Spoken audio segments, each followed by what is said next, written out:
Uh, okay. That's just my song, my bad.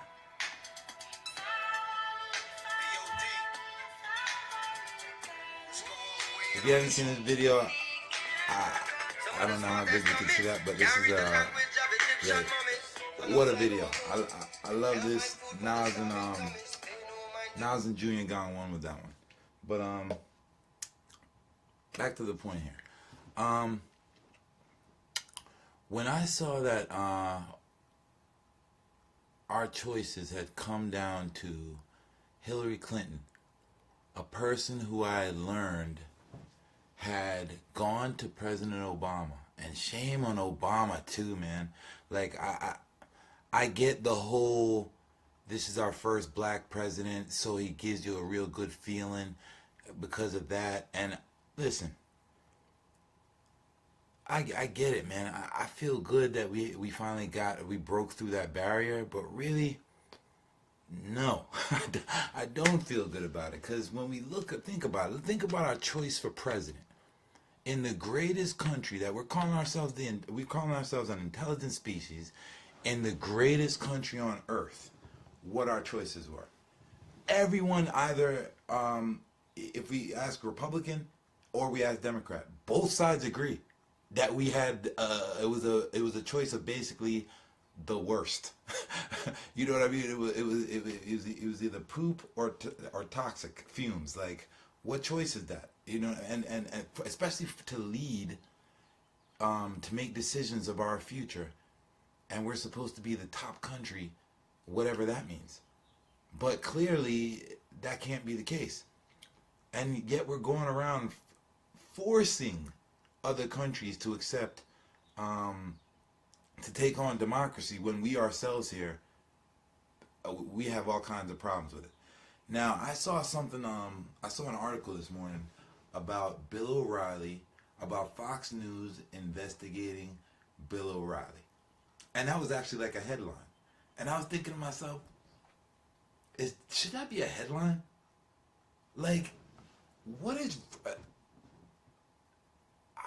how can you, why would you investigate Bill O'Reilly if he works for you already? You're the one who made the payouts. So you know what he did already. So it was like, that's propaganda. But you know what that propaganda is? It's an example of the forefathers propaganda, of the propaganda of the forefathers.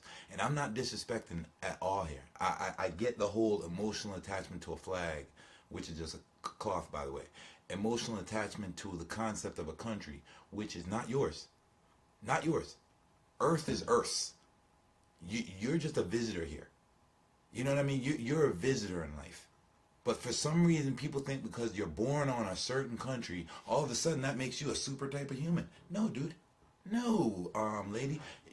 Just because you're American, what does that mean? Does that mean you can't get cancer? Does that mean you can't die? Does that mean you don't get old? What does that really mean? For some reason, we got this thing like, oh, I'm American, so that means what? That you're God? No, dude. That means nothing. In fact, it kind of means you're a fool, and let me explain why. Let me tell you why, because you fell for the biggest trick ever pulled. And it plays to your ego, and at the same time, it plays into this one word that Skiz loves to tell me about called hubris. Here's how. In the same way how corporations are allowed to investigate themselves when they do something wrong to the general public, in the same way the government is allowed to investigate itself, as now with the whole Trump team colluding with Russia. The government is investigating itself. Like, the same thing with the officers. When an officer does something wrong, the police department investigates the officer, or even the higher up police department investigates that officer. Do you see what's wrong with that? Because if you don't, then you must ask yourself this: why don't they allow regular people who they dub as criminals to investigate ourselves? Why are all the superiors allowed to investigate themselves when they commit way more crime than the average person. Yet the average person is not allowed to investigate themselves. If I violate probation, you know what my PO says to me? She doesn't say, Jason, I need you to do a full investigation of yourself. No, she just violates me because she says that the rules are in place and I violated those rules. The same thing should apply to the higher ups, should it not? But here's the reason why it doesn't. It's because you got to understand the concept of rules. Rules are not made for everyone. Rules have two aspects to them. There's the people who make the rules and the people who the rules are made for. Normally the people who makes the rules, kind of like whoever designed the universe, the rules of the universe are not to apply to them. Instead, the rules of the universe apply to those that are within the universe, who it's supposed to affect. Same thing goes on with government.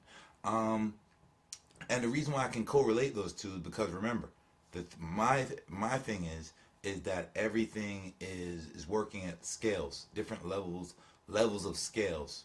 So in the same way how the universe has its rules over us, over life overall, all of life overall, is in the same way how on a smaller level, on a microcosm, the government has rules over its society. Now, the forefathers recognize this. Don't forget that the forefathers emigrated from England. Good old Empire England. Merry England. Cheerio. The United Kingdom. I don't even know what their name is really. The British Isles. Like, they have so many different names for that place. I don't even know. Do we even know what is it Britain? What do we call England? So I just call it England. Because there's so many names for it. Anyway, don't forget the forefathers came from there. And what was the theme of England? England actually had an empire that they would brag about that the sun never set on, because it was so big and all over the world that when the sun would go down on one side of it, it would still be up on the other side of it. So like India, when it was sun was off on, it was nighttime in one area of the world, it would be up in India, because the British did control India as well. But their whole mentality, our forefathers' mentality, was empire. It wasn't for, we get the story of, they escaped the king's taxes and we need to get away from the oppression of England.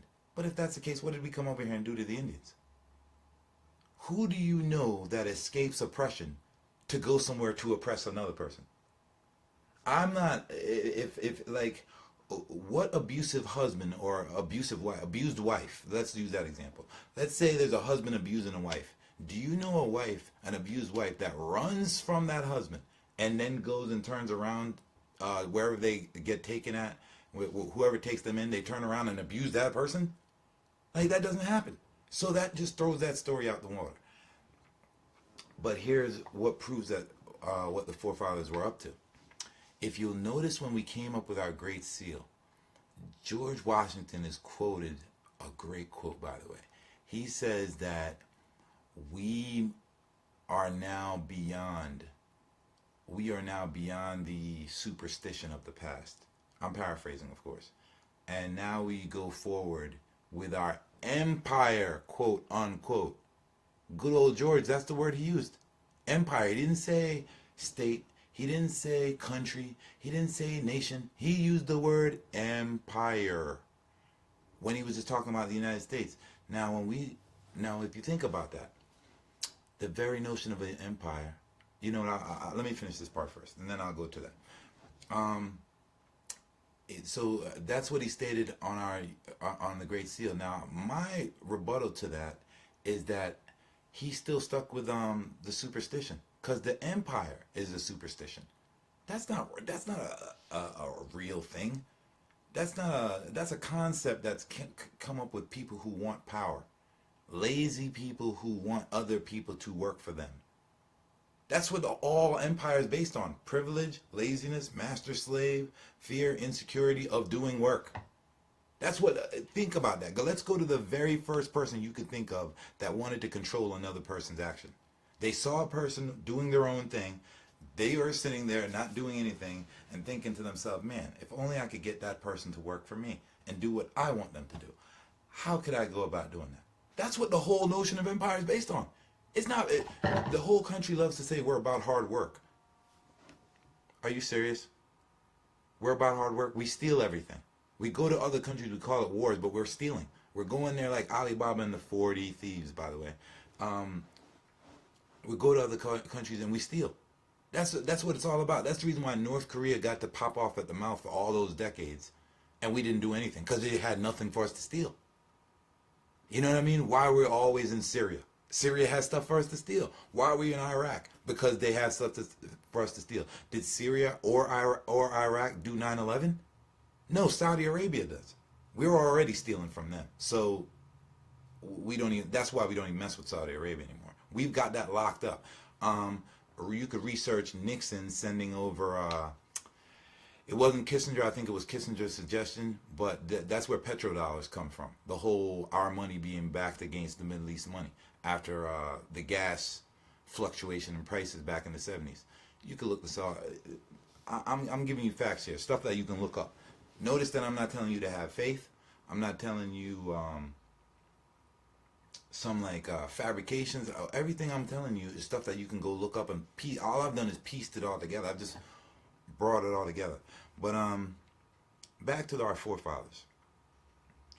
Now, knowing that George Washington was acknowledging that their mentality at that time was to create an empire,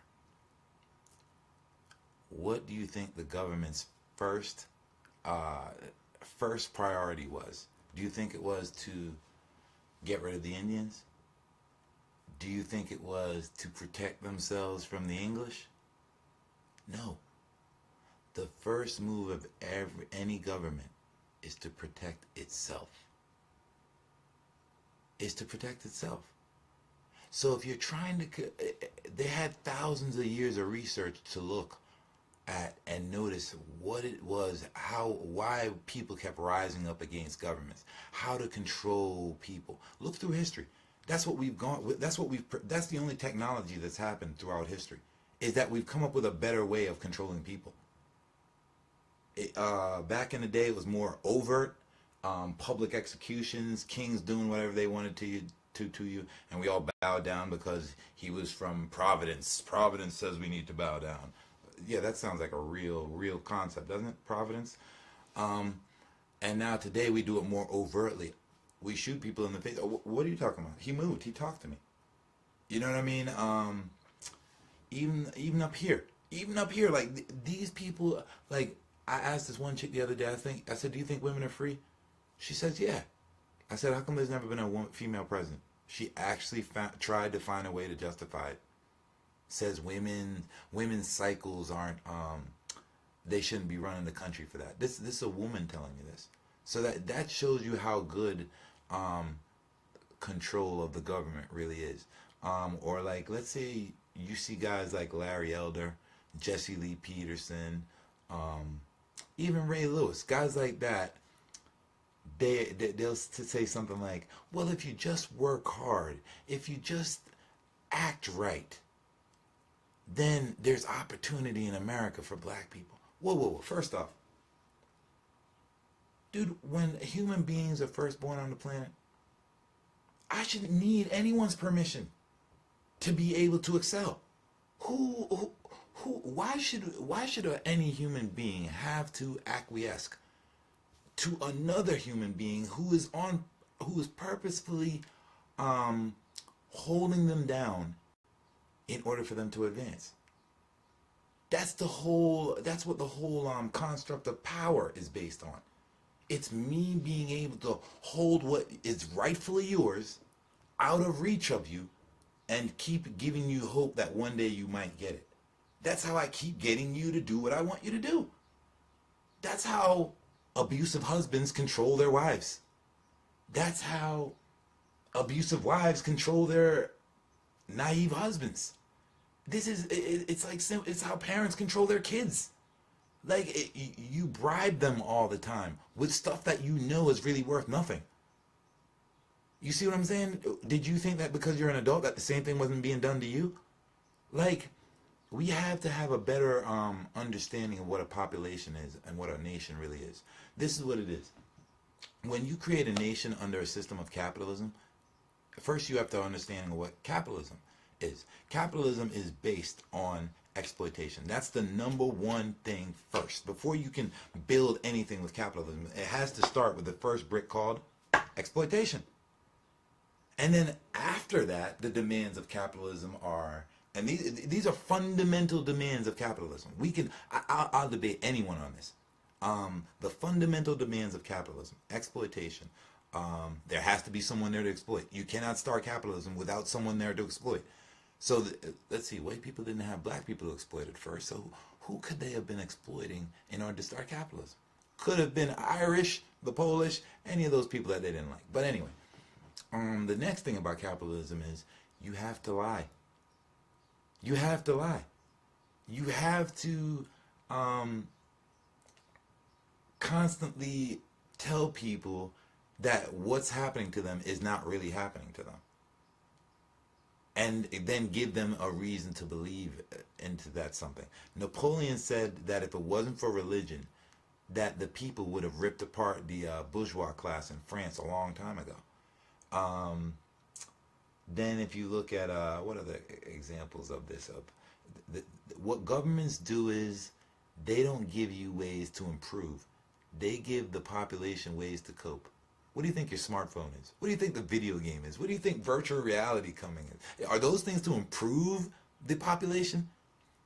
Or are they things to help you cope with the intensity of control that they are putting on you? You see what I'm saying? Let's talk about other controls here. When it comes, in terms of like the forefathers, when they put together the branches of government, this is, if you'll notice, the whole time they're talking about tyrants. The whole time they're talking about tyrants. Tyrants are bad. Tyrants are this. Even Adam Smith mentions it, like how the bourgeois class are going to be tyrannical. The merchant class, he called them. That would be the business class of today. He said they're tyrannical. They're tyrannical in England. They were tyrannical in France. They're just tyrannical. And we need to not have these people control, or we need to check them. So what they do is, when you're trying to create a system based on individualism, by the way, even though we're a social species, for some reason we decide on an economic system based on individualism. I, me, notice most of our words in English, in American English, start with I. More specifically, initiate, individual, ignite, invite, you know it. And if they don't start with in, meaning in, or I, in the middle of the word or near the middle of the word, you'll notice an I. And the reason why I bring up those words is because if you look up their etymology, most of those words started with an E. And it's for some reason when we came to America, we decided to change it to I. But anyway, it actually plays into individualism, which is consumerism, another word for it is capitalism. But in order to, when you're trying to make people feel like that they're not controlled, you want to control people. If you were trying to control people, but you wanted them to feel like they weren't being controlled, how would you go about accomplishing that? Democracy, the perfect system for this. This is why Socrates and Plato called it out from Jump Street. Like, they knew that this system was a fraud the moment they heard from it. But if you think about democracy, empire, and capitalism, they're all three things. The reason why they're all interchangeable, I'll bring it out to you. When you capitalize something, what do? Capitalize a letter, you make it bigger. It's seeking to expand. Democracy, what is it about? It's ruled by the majority. Empire, what's that all about? Expanding, getting bigger. Do you get it? That's what it's all. It's self-cannibalizing, because there's only one world. The world is only so big. Once you've conquered the world, you have no other choice but to start eating yourself. You see what I'm saying? It's like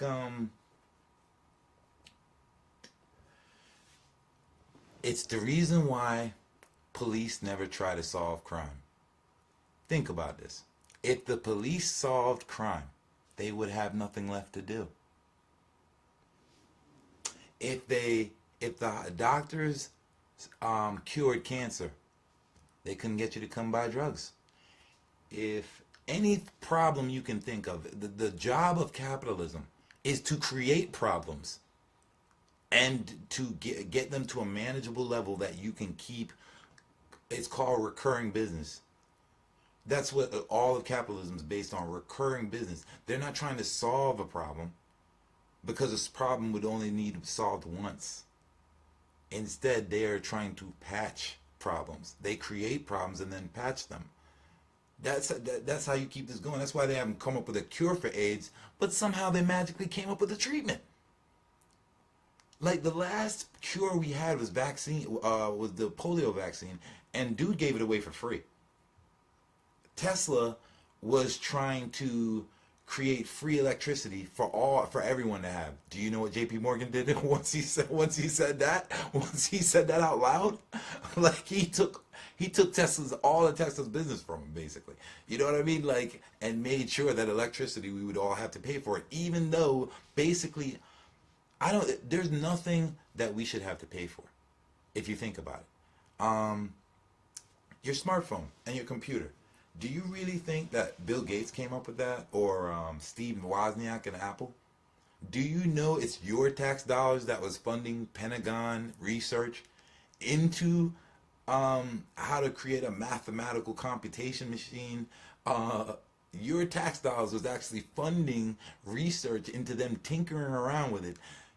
They had computers back in the 60s, and they finally got it down to a level that they could mass market it out to the general public. Now tell me something.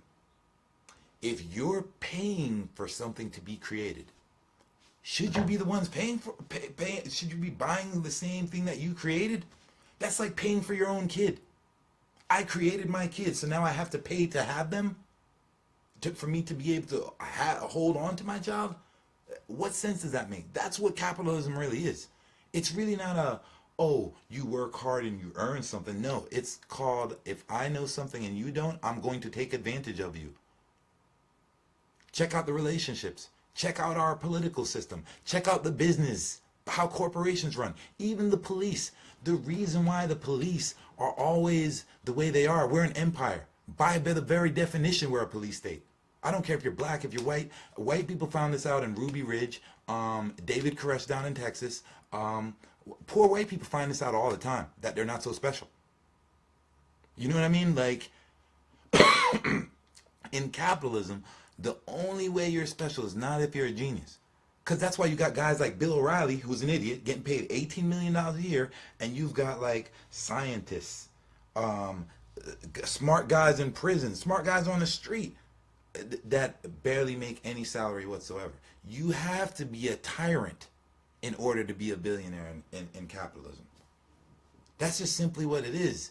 Who are the most successful drug dealers? The most successful presidents? Have we heard the Nixon tapes? Like, you can't be a nice guy and win in capitalism. That's just a fact. I can pretend to be nice, but that's just a fact. So when we're using, now, once you look at that part of it, let's go back to the forefathers.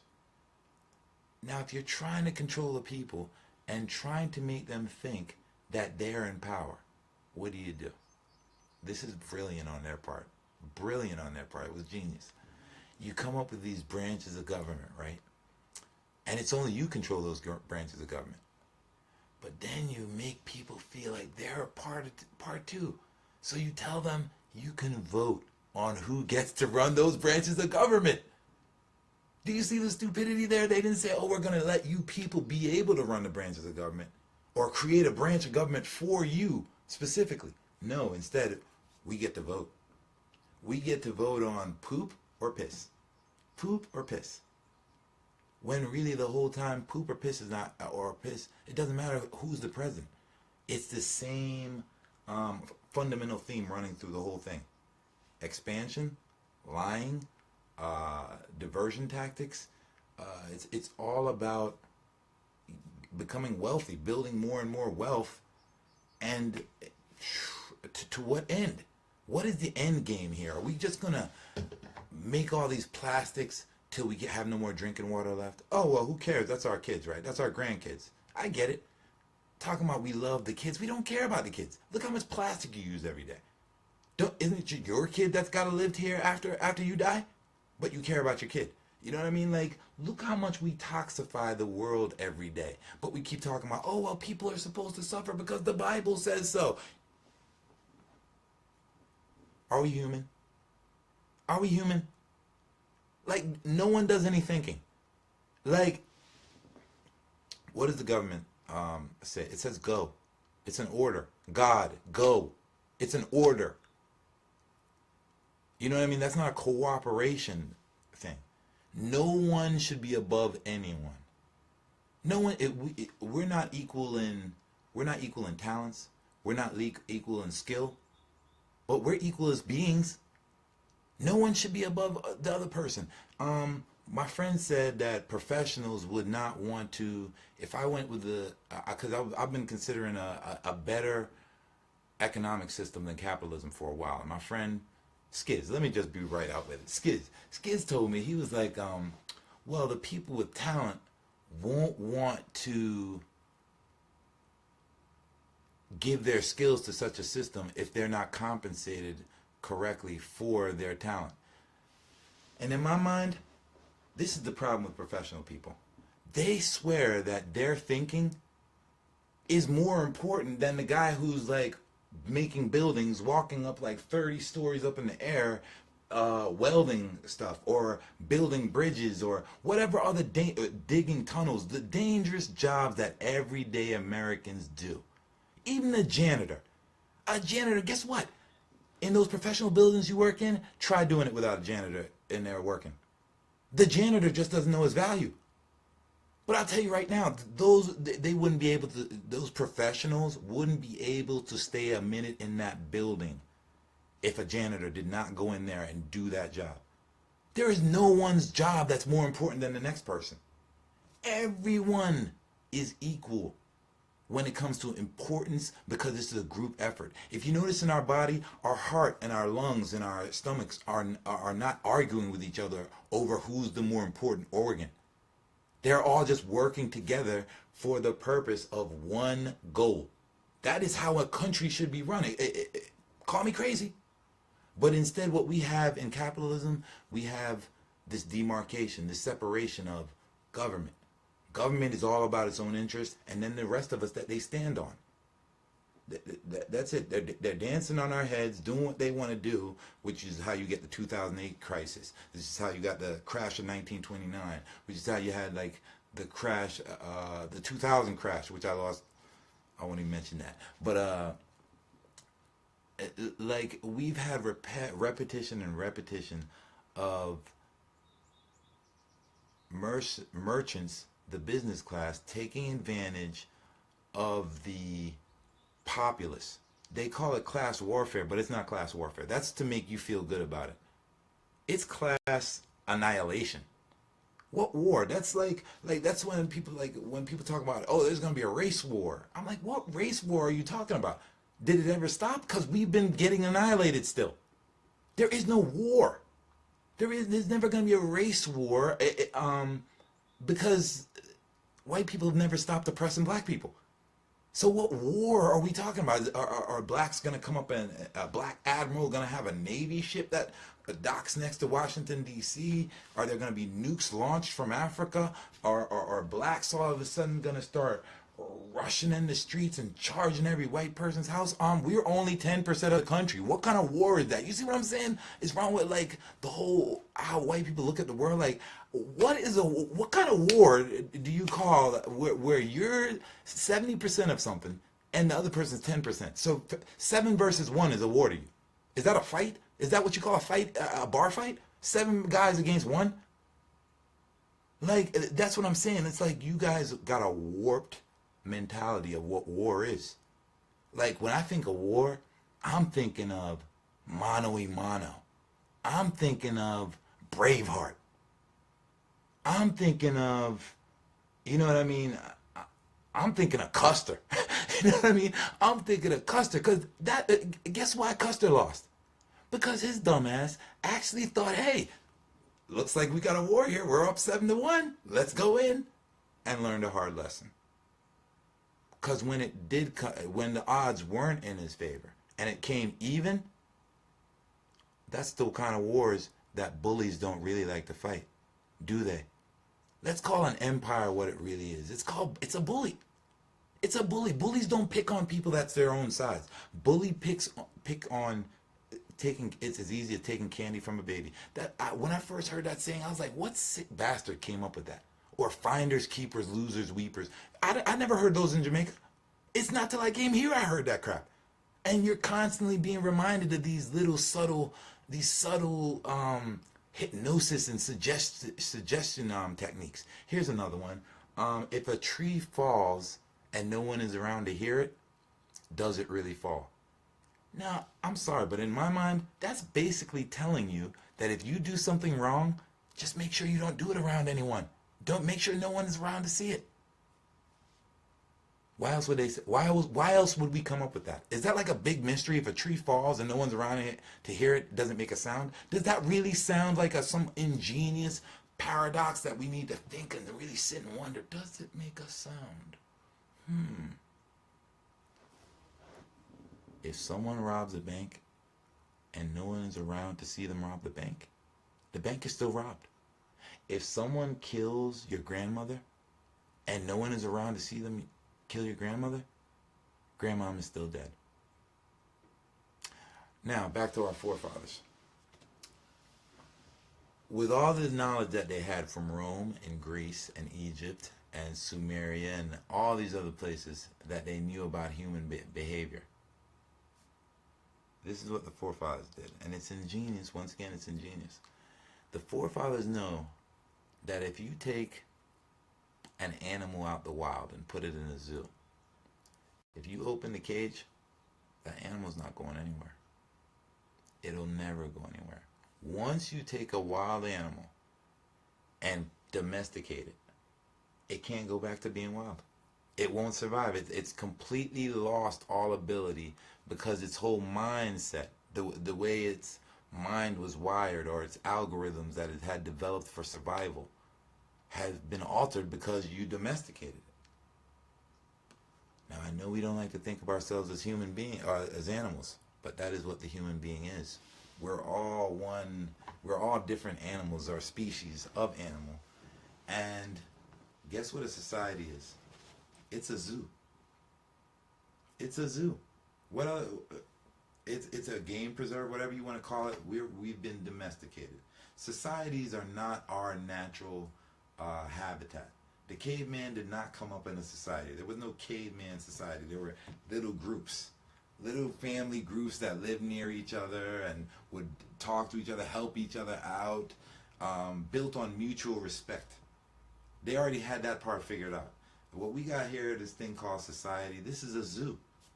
And that's the reason why it's so wild. It's being controlled by, it's the Wizard of Oz. If we're talking specifically the United States, it's an illusion that's built on decadence on the outside, but the moment you pull the curtain back or look up on the mirrored glass, you get to see the rust and what's really going on. You know what I mean? Like, they love to show you Bel Air, they love to show you the skyline of New York, but how are there ghettos here?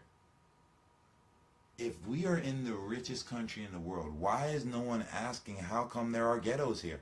Oh, because it's impossible to stop ghettos. Listen, dude, we're on the moon. We're talking about living on Mars.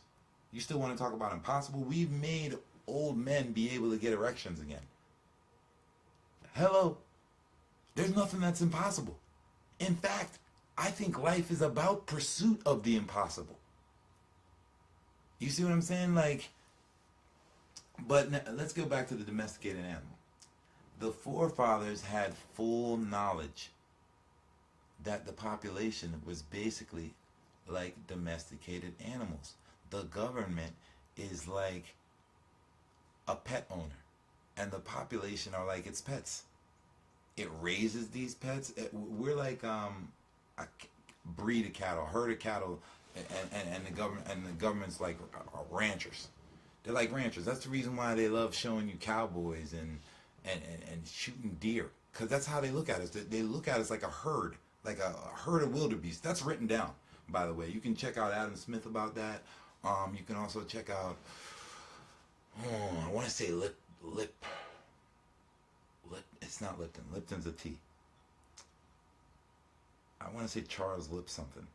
It's a guy from the 50s. He wrote an article about media. Noam Chomsky has highlighted this. I want to say it's Lipman, but he also called the population wild beasts, and they view that people should just be controlled. Really think about that. They view that people should just be controlled. That's the reason why the country is set up the way it is. You have no control. Your vote, half of the people in the country didn't even vote. That shows you the cynicism we all have to democracy. Half of the country didn't even vote. And this is how beautiful democracy is. Let me show you, let me highlight it just alone how much white people love democracy. Biker gangs. The FLDS, whatever other, the Amish, the Mennonites, whatever other sect you can think of, that, you know what the whole point of all those groups are? They want to live apart from society. These aren't black people.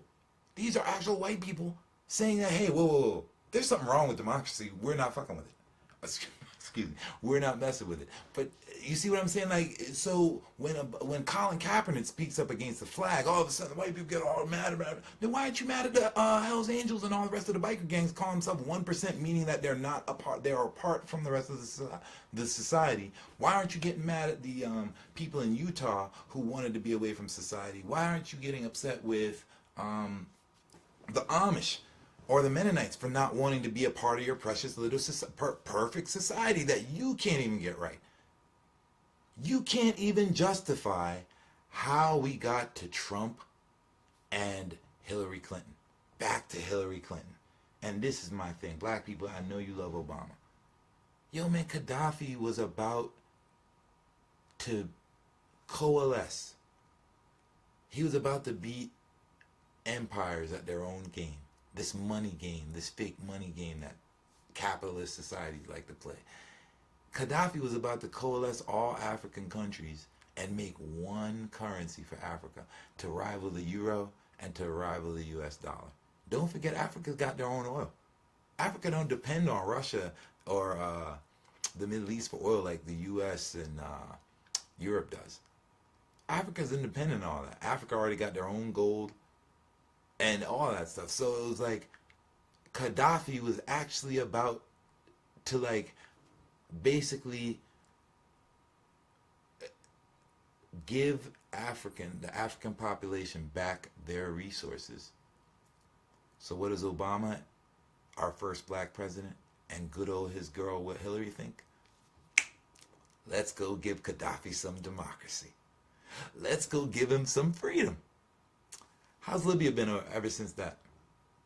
Think about Libya under Gaddafi. How's Libya been? How's Libya been since then? And you know what? There's this one soldier I see up on this huge soldier, bearded soldier. He might be Special Forces, Army Rangers. I got no problem with soldiers, man. But my whole thing is, before you talk, do some reading. Like, do you guys just study war in that school that they send you to down there in South Carolina, or wherever that war school is? Like, you got to do a little more reading, man. You know what I mean? Like, one of the arts of war is know your enemy. For some reason, no one's taught you that your best friend is the person that is your most likely worst, most dangerous enemy, because they know all about you. That's Art of War 101. You know what I mean? So I see this soldier in Iraq, and as usual, being that it's capitalism, we don't ever want to start the story from the beginning of what causes things. We like to start it from convenience, where it conveniently is to our favor. So he says, oh, the people over here, they're cutting each other's heads off, they're killing each other. Before the United States First off, I remember the Iraqi people welcoming the U.S. soldiers when we first got there as liberators. What, did anybody see the news, or was that just me? I remember them lining the streets for miles as the U.S. convoy rolled through Humvee after Humvee with Iraqis cheering on the side. Do you remember that? All of a sudden they're killers and we're just saying, oh, it's the Iraqis, it must be Islam. It has nothing to do with that. They had running water, power, while Saddam was in power. Now they have none of that. Ever since 2001. Think about that. Think about you living somewhere. Your country has oil. It has a little bit of money. Yeah, you got a dictator, but you know what? He's not a full Muslim. He's like a secular Muslim. And he's letting us do our thing a little bit. Yeah, his two sons, Uday and whoever, they're little horn dogs and they do crazy stuff. But hey, what government leaders don't to their people? But for some reason, we're so moral and high, us Puritans, we are, you know what I mean? We want to act like Jesus, because this is what Jesus would do. So we go over there, we steal these people's oil. We privatize it. We build up, we destroy their infrastructure, rebuild it, and to destroy it again. That's Halliburton Scheme 101. That's Scam 101. You know what I mean? That's the recurring business model of capitalism. So now we've got that in hand. We moved on. We go on TV and say that it's the Iraqi people that are standing up against us. These people are so horrible. They're Shiites and this, that, and the third. It's never ever, and the reason why I know this, it has to be propaganda, because we never ever seem to stop to take the consideration of what about our invasion of the country? Did that have any effect on them at all? We never asked that question. Here's another one. We've got the audacity to talk about we want to ban Muslim countries. We want to ban Muslim citizens from entering the United States. How come that doesn't work the other way around? Can Muslim countries just say, hey, we ban the United States from invading our countries? Oh, Jason, what are you, a Muslim lover? No, I'm sorry, I'm a thinker. Like Einstein or Edison or Ellington, excuse me, my mind, my thoughts are not patriotic to anything but intelligence. That's what it was designed to be. It was designed to be patriotic to intelligence. I'm not patriotic to black people. I'm not patriotic to white people. I'm patriotic to humans. I'm not Jamaican. I'm not American. I'm a being of the planet Earth. That's the reality of the situation. And I'm the weirdo. Because you've like delved yourself and wallow in these concepts that absolutely make no sense. We call ourselves brave, but are scared to death of everything. Oh, they're taking our guns? We're so brave, we need to go buy all of them. Oh, there's a hurricane coming. Let's go to Walmart and buy everything. Oh, the black people are, black people are on the news. There's a black president. Oh my God, he must have a false birth certificate. We need to start killing everyone. Kill them all. Bravery. I'm gonna call you punks out, man. Like, I'm tired of the world saying that they're one thing when clearly you're something else. Clearly you're something else. Like, and that's this thing here. We big up the forefathers. Like they're this beautiful, great myth. Yo, look, man, Martin Luther King cheated on his woman. No one is perfect. Jesus' life is missing from ages 13 to 30. You think it's because he's perfect? No one is perfect. We got to give up this ideal of, oh, I'm perfect. Like I hear, when I hear Sam Harris talk, this dude is so fake. He talks as good as I write. I wish I could talk as good as him, but he's so controlled, that's how you know he's fake. That's not human. That's not being a human. So if anything, he must have a horrible second side to him. Because if you notice, the people who have to pretend and have to keep this one side, this public persona, so I'm a good schoolboy, they're the worst people on the other side of it. What do you catch preachers doing? When you catch preachers in some scandal, are they doing like a little scandal? No, it's all the way to the left. Or, excuse me, all the way to the left. Same thing with one of these congressmen. It's all the way to the left. Now, back to the forefathers. They knew that domesticated animals, which is what a population is in a government under a state system, it is a domesticated animal. The only way that a human being is actually in its natural state is if it's in anarchy, in a state of anarchy. That's why you got all these people who always want anarchy. But that's not smart either. There has to be an order, an intellectual order to that anarchy. There has to be an intellectual anarchy. It can't just be anarchy. You know what I mean? Because then that eventually leads back to another tyranny. So we need to stop screaming about freedom. That's another thing. White people, if you're so free, because you are the ones who run the country, and you think you're so free, how come another white person is not allowed to voice their own opinion? Who are other white people scared of? Are they scared of black people? They're scared of other white people. A white person can't speak their mind clearly at all. That's the reason why the truth had to come from me. That's why the person who really wrote The Matrix was black. White people can't allow their minds to question. Because once they see one of them do it, they jump on that person. Instantly. They jump on that person. That's the reason why liberals, the whole liberal thing, I don't fall for that. Liberal and conservative are part of the same tyranny. Where's that crayon? Liberal, conservatism, tyranny, it does not change.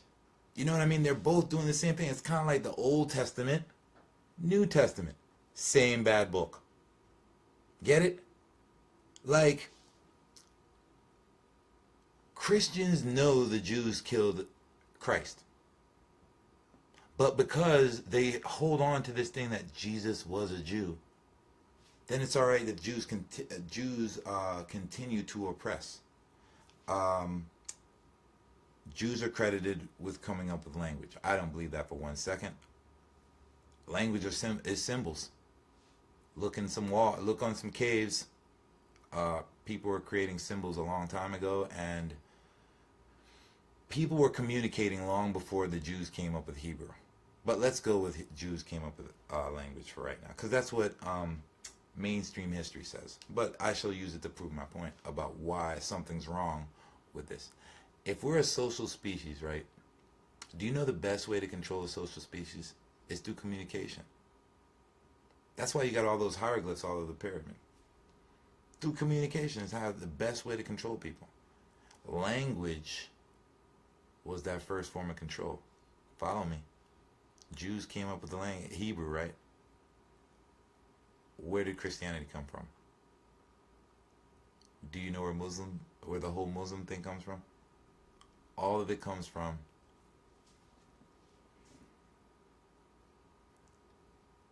who still controls communication in this country?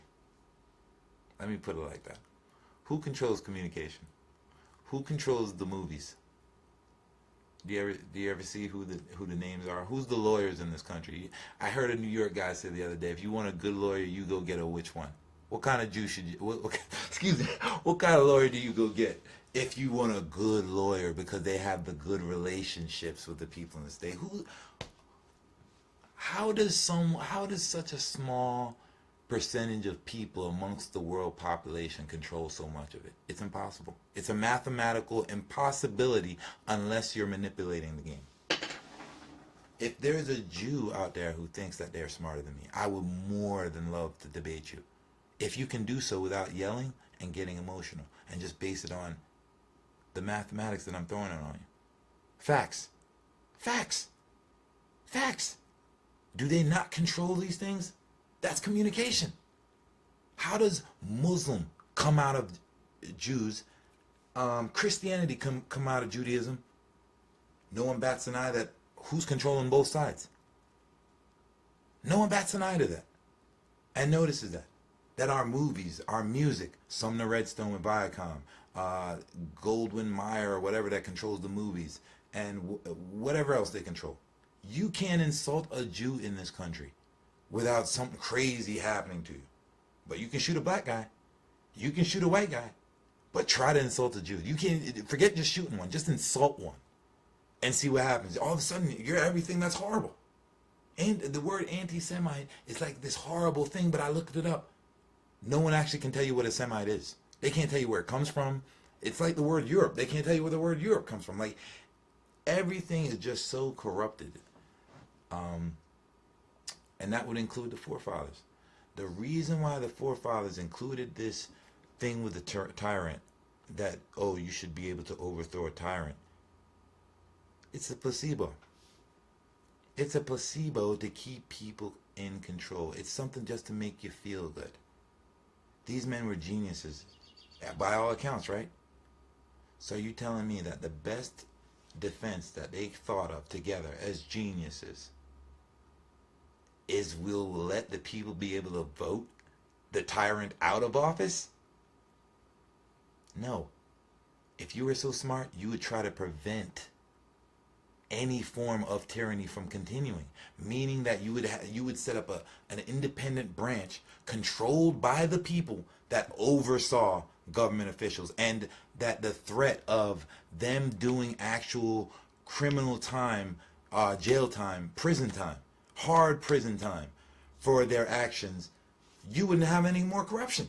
Am I wrong? If politicians knew that they had to go to prison and couldn't be pardoned by their good buddy coming after them, do you think that they'd be doing what they do? Here's the excuse. Well, we don't, you don't want to put rules and regulations. Basically, it's laissez-faire politics. They're calling for no rules on politicians because then they can't operate the way that they need to in times of war. There's that word again. When do we need war? We have nukes. We've nuked Nagasaki. We've nuked Hiroshima. Do you really think that we've had something to do since then? Every country that saw that pissed their pants the moment they saw that.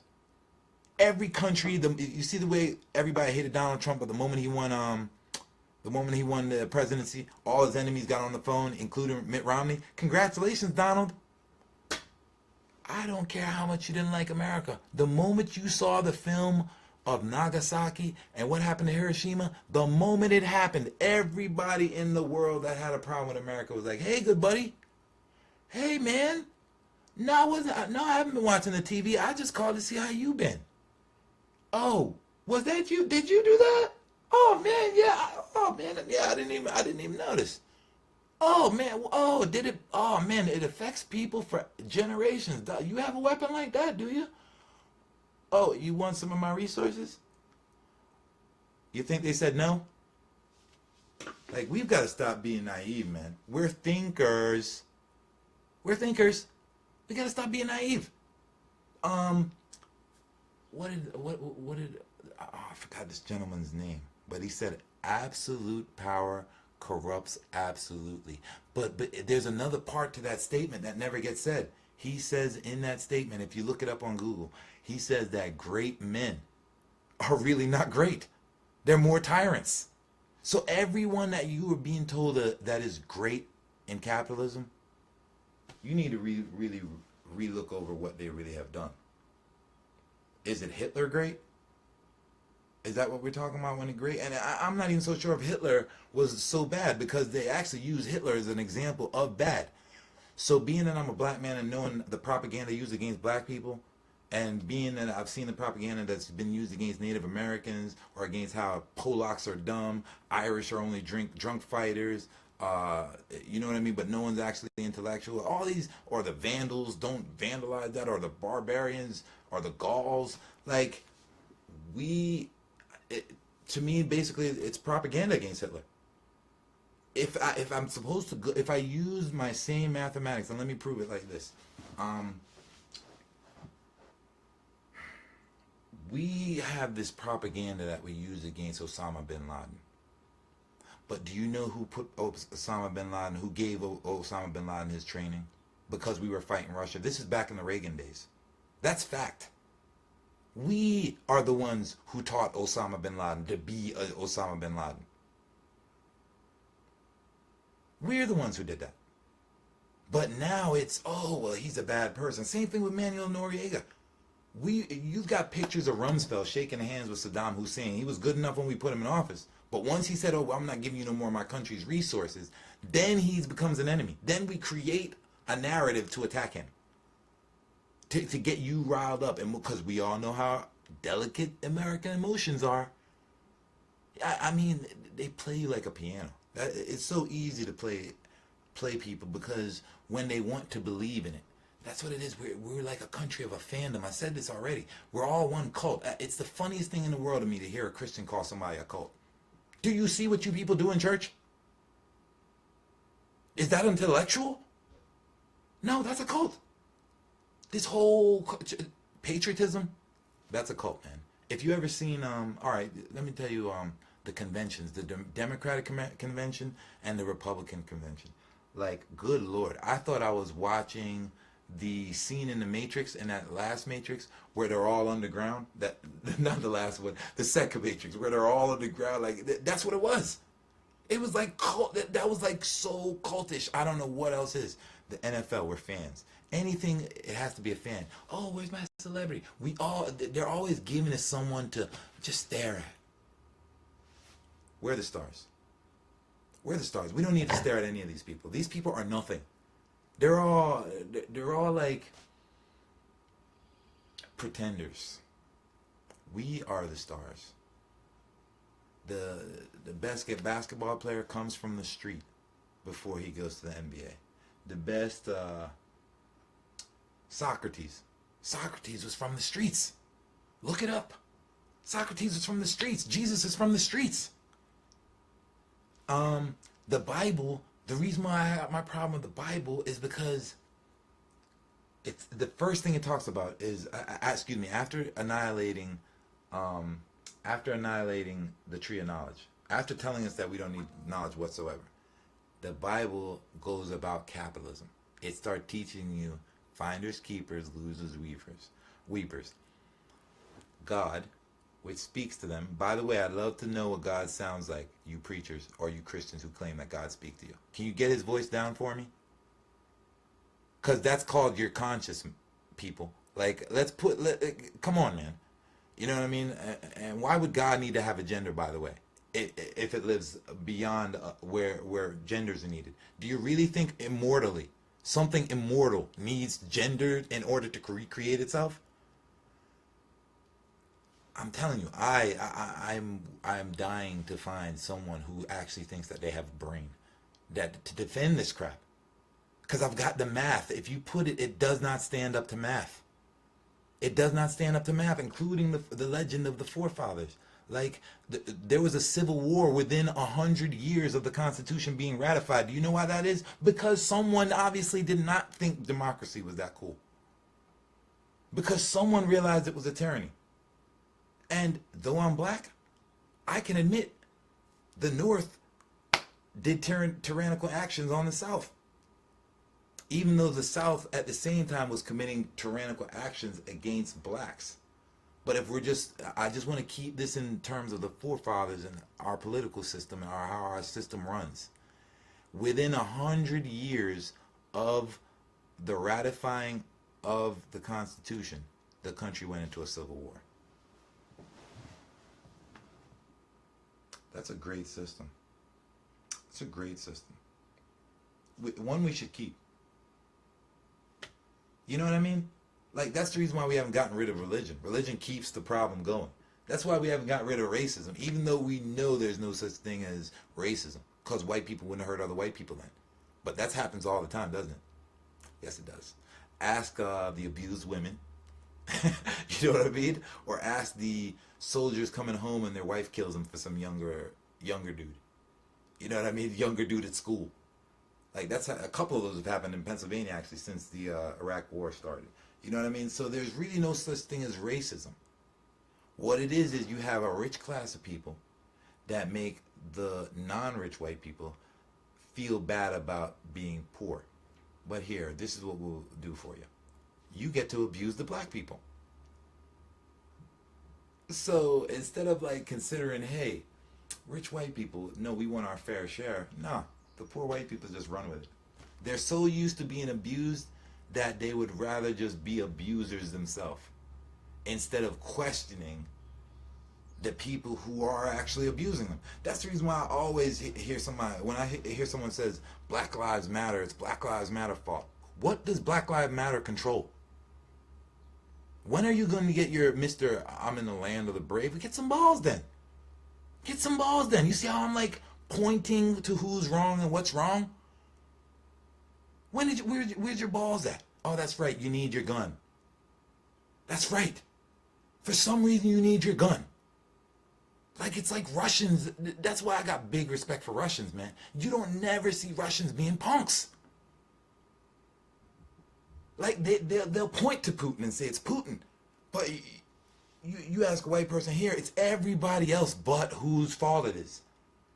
They'll blame their own mama. They'll blame their kid. They'll blame their woman.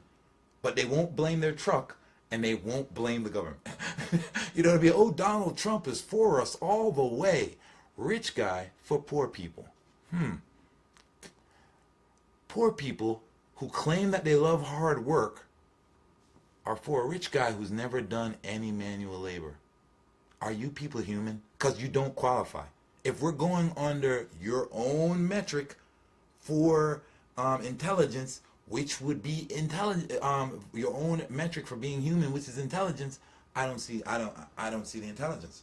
I don't see the intelligence. I'm 100% guaranteed that I can't find, unless it's Skiz. Maybe Skiz. Skiz. Yeah, I'll give Skiz that. I can't find one white dude in this country right now that's smarter than me. Find him. That's why I keep saying it. That's why I keep saying it, because I want you to find him.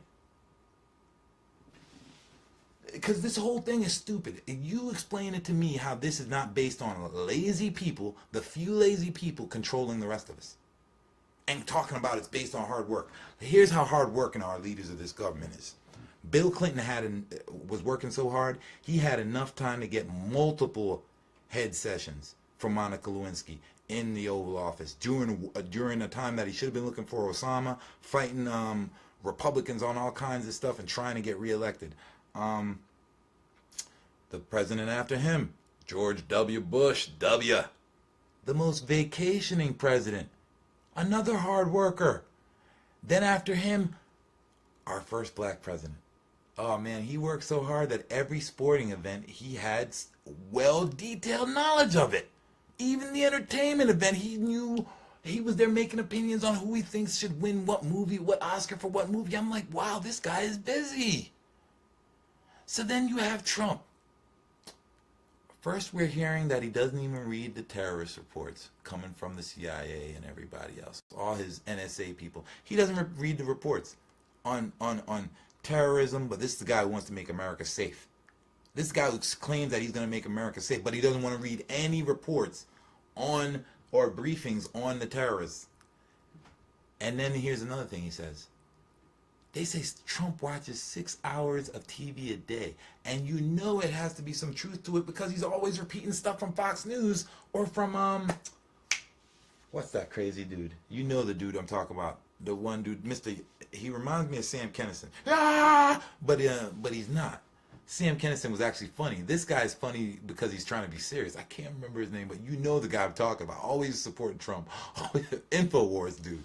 But yeah, tell me he doesn't remind you of Sam Kinison. Except, like I said, Sam Kinison was actually funny because Sam Kinison was being funny.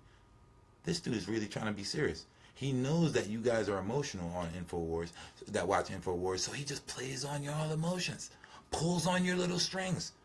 For real, man, how did y'all possibly think that our country was so great that it let a guy in as president who didn't have a birth certificate to the country?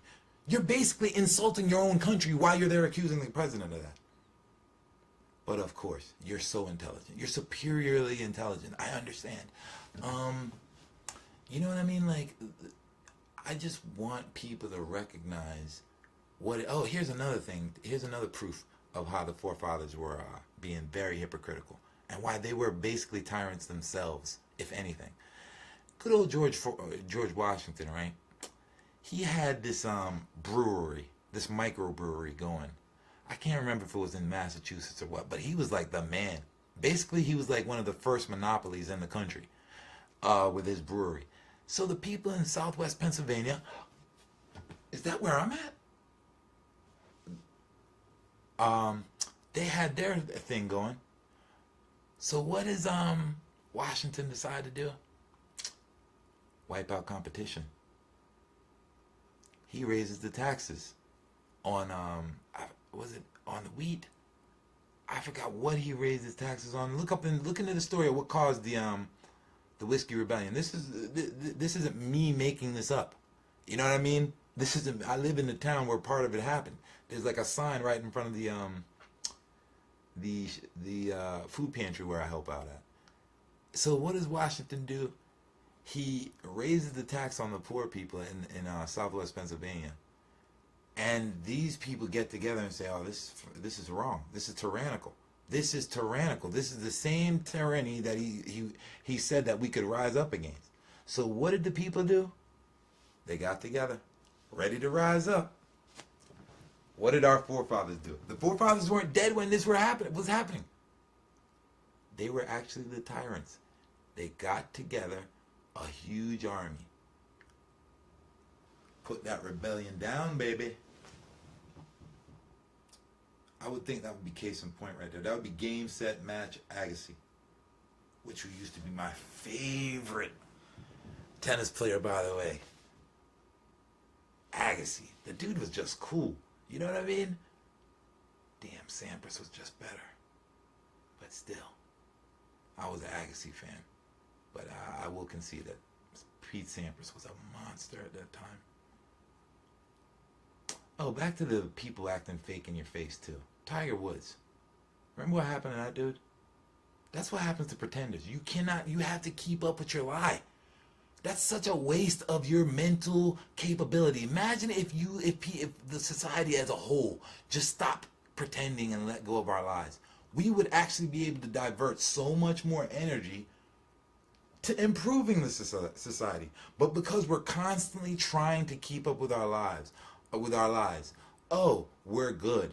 Lie. You say you're against abortion, right? But you're about private prisons. You're about locking people up for profit. So when these kids that you don't want aborted grow up in these foster homes, because you're not adopting them, I'm sure you're not. Because we already see how you love your kids, right? The ones you love calling a little shit and telling them that black dudes' dicks are bigger than them and they should feel inferior to black people and they should go kill animals who's never done anything to them. We know you love your kids. You know what I mean? Like, you corrupt these kids with this twisted way of thinking that's not based in actual facts. It's all based on your emotions. All based on your inherited beliefs, inherited something that someone passed down to you. You didn't even bother to ask yourself for a moment, let me take advantage of being human and use what my actual thing is, which is curiosity, by the way. No, instead I'm just going to listen to what I was told and run with it and believe it. Isn't that very human? Like, that's the reason why, man, I don't let no idiot talk to me crazy, dude. You have got to earn that right. Like, if Skiz gets out of line, I say, nah, Skiz, you were right. You were right there. I don't mind someone educating me.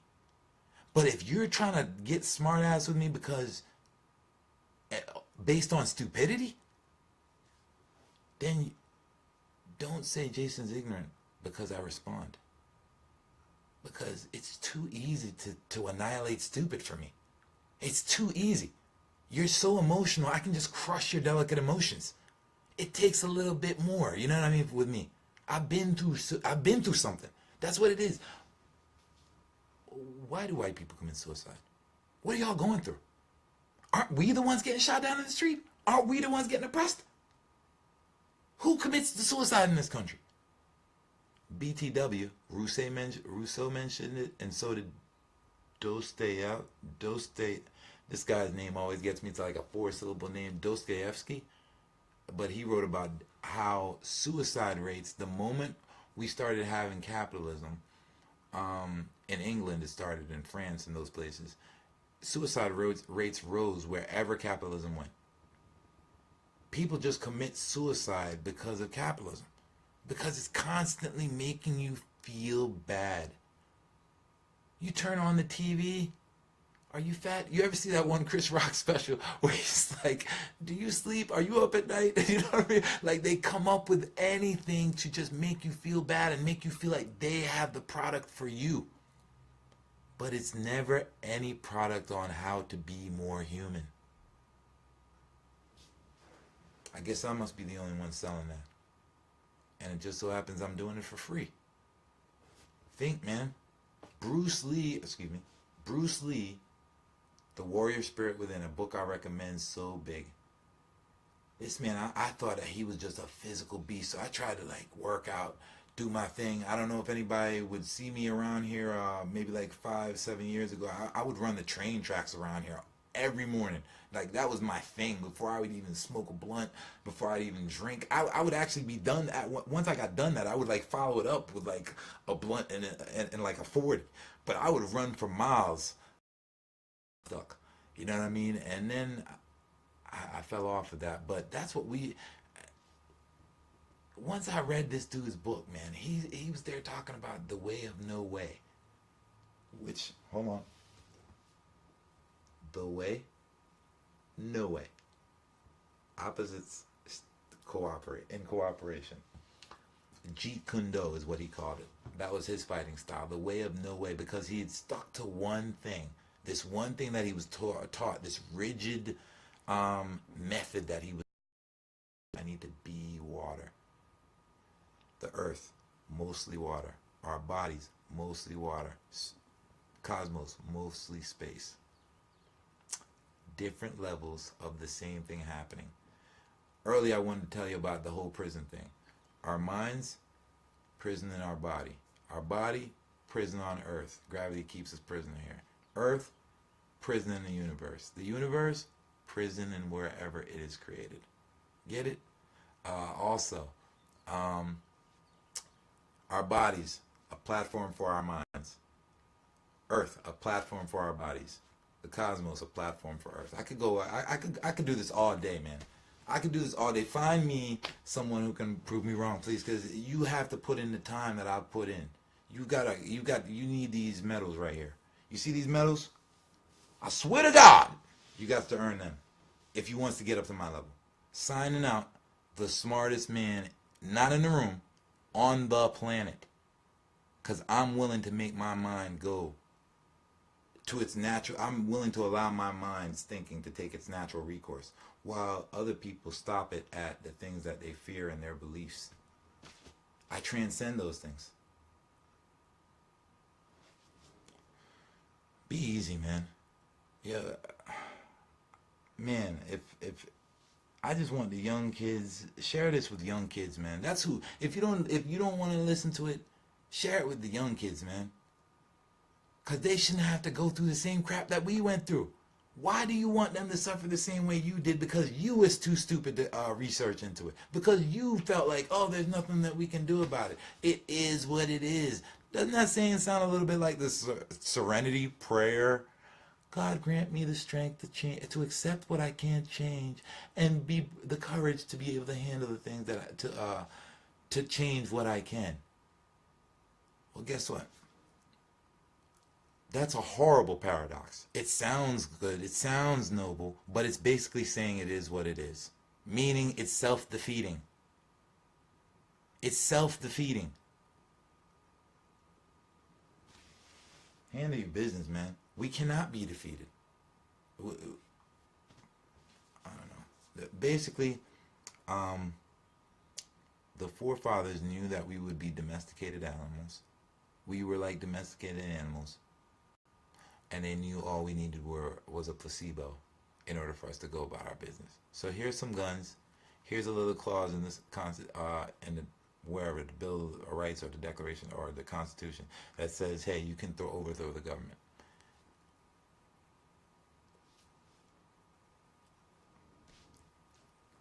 If all these people love their guns, what are they going to do if the government decides to unleash drones?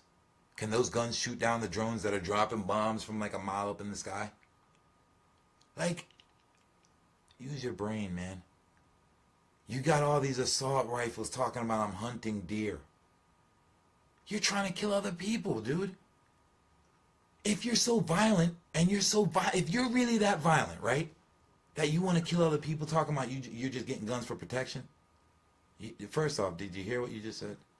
You're getting guns for protections. You're not brave, man.